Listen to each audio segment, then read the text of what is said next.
Hola, siguiendo el rumbo de las mujeres líderes transformadoras recientemente galardonadas por Awards of Happiness y también por el INCAE, hoy nos toca el turno de conocer a Natalia Callejas, quien es socia en Aguilar Castillo Love en Guatemala. Gracias, Natalia, por platicar con nosotros. Gracias a ti, Mónica, y gracias por el espacio que se abre y por supuesto por el reconocimiento que Awards of Happiness junto con ICAE y otras instituciones pues me otorgaron. Natalia, además de ser una profesional experta, bueno, también fue distinguida en la categoría de empoderamiento en estos galardones. Y precisamente, Natalia, con toda la expertise que tienes, quisiera que nos compartieras de qué manera el empoderamiento interno en las organizaciones puede convertirse, pues, en una herramienta efectiva para prevenir la corrupción y promover la transparencia en un entorno como el tuyo. Claro, pues mira, al final del día todo empieza con entender que trabajamos en instituciones que están hechas por personas, ¿verdad? Entonces, al estar hechas con personas, pues es un proceso de crecimiento no solo de verlo desde un lado de empresas, sino del lado de las personas que entran a las instituciones. Y el empoderamiento como tal es ese proceso, es un proceso en donde se les da a las personas la capacidad de no solo identificarse con el rol que están ejerciendo, sino de tener la capacidad de tomar decisiones, de ejercer influencia, de poder de alguna forma demostrar dentro de la cultura los valores que las empresas, digamos, profesan y que ellos individualmente traen a la mesa como parte de esas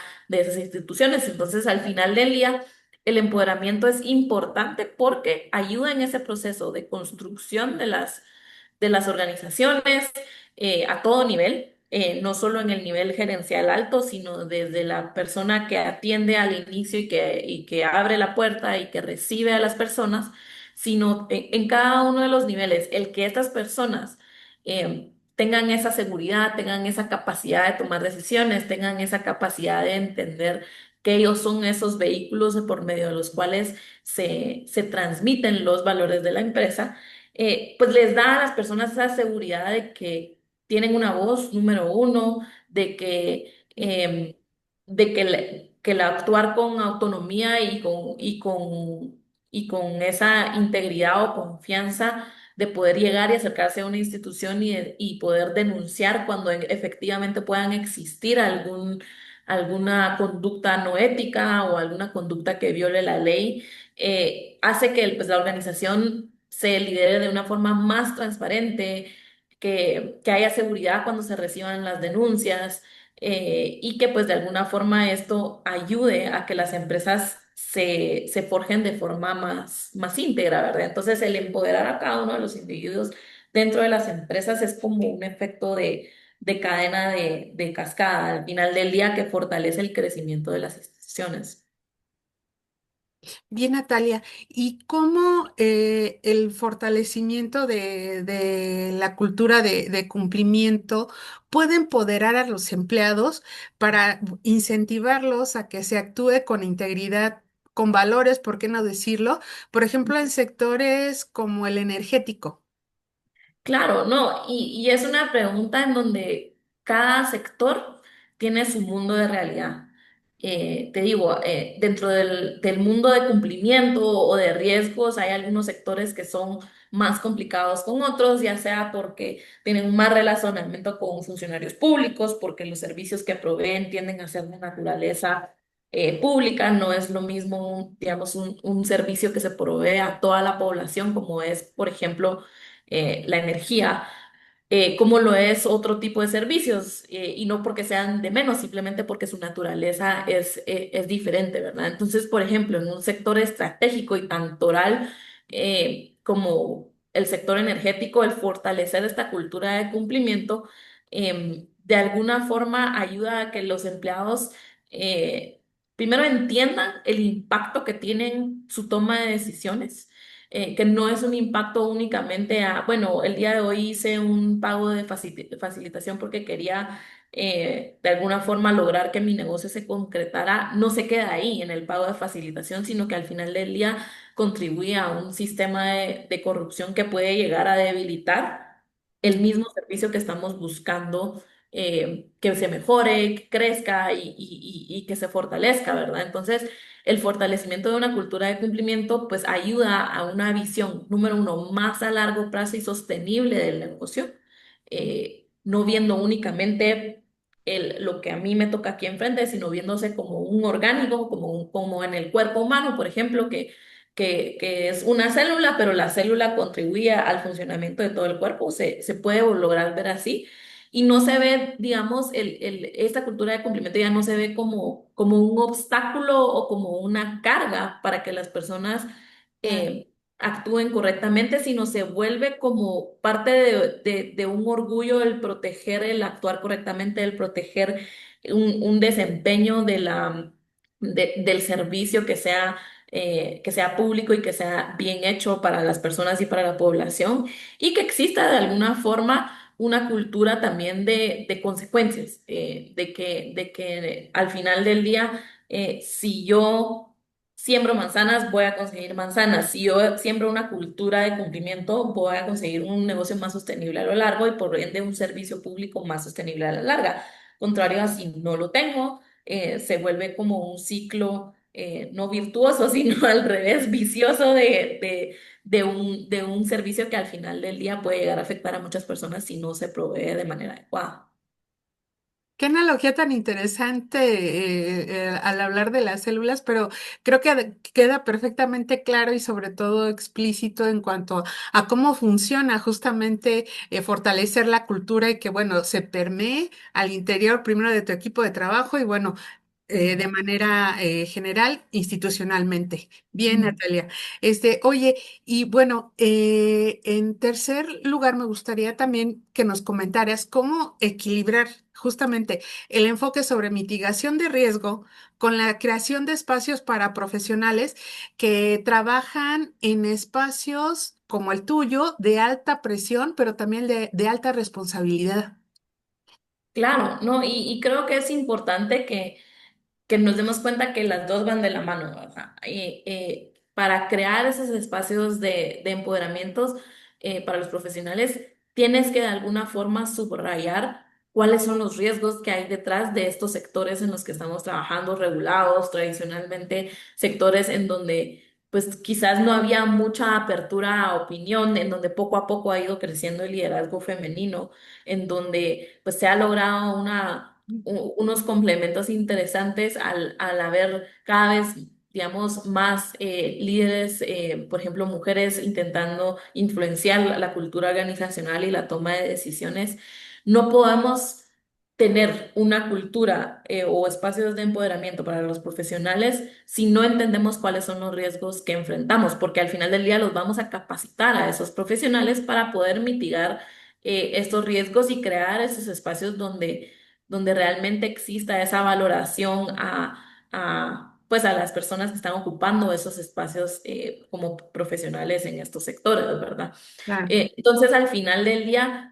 ¿cómo se puede equilibrar este enfoque? Es entendiendo que, como te decía, pues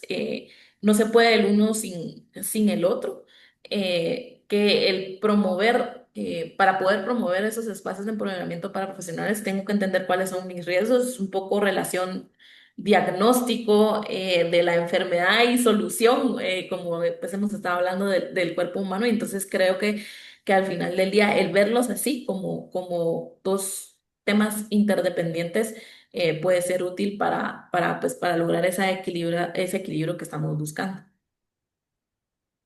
Y justamente, Natalia, en esto que hablas sobre la importancia de las mujeres en estos roles, te preguntaría, ¿cuál es tu perspectiva sobre las estrategias clave para llevar a estas mujeres a roles de liderazgo, pues en industrias tradicionalmente identificadas como masculinas? No, no quiero decir dominadas, creo que no es el Ujú. término correcto, pero sí más orientadas hacia el liderazgo masculino. Claro, mira, yo creo firmemente que pues, no es un trabajo que se empieza desde las empresas. De hecho, creo que las escuelas, los colegios tienen mucho que hacer en enseñarle a las niñas que están en capacidad de ingresar a este tipo de carreras, que cada vez son más, en enseñar que se pueden profesionalizar en ingenierías, en todos estos sectores quizás no tradicionales que buscarían empezando por ahí, pero ya estando dentro del gremio del sector, pues hay unos temas que son clave. Número uno, se habla mucho de los espacios de mentoría,